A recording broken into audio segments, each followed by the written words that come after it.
Change yourself and not the world. Long ago, people lived happily under the rule of a king. The people of the kingdom were very happy as they led a very prosperous life with an abundance of wealth and no misfortunes. Once, the king decided to go visiting places of historical importance and pilgrim centers at distant places. He decided to travel by foot to interact with his people. People of distant places were very happy to have a conversation with their king. They were proud that their king had a kind heart. After several weeks of travel, the king returned to the palace.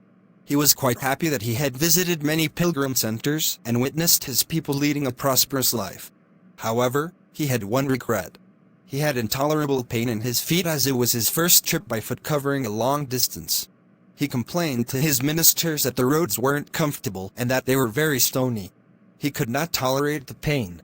He said that he was very much worried about the people who had to walk along those roads as it would be painful for them too. Considering all this, he ordered his servants to cover the roads in the whole country with leather so that the people of his kingdom can walk comfortably. The king's ministers were stunned to hear his order as it would mean that thousands of cows would have to be slaughtered in order to get sufficient quantity of leather. And it would cost a huge amount of money also. Finally, a wise man from the minister came to the king and said that he had another idea. The king asked what the alternative was.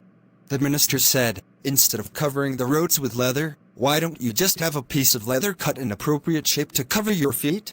The king was very much surprised by his suggestion and applauded the wisdom of the minister. He ordered a pair of leather shoes for himself and requested all his countrymen also to wear shoes. Moral: instead of trying to change the world, we should try to change ourselves. Yeah!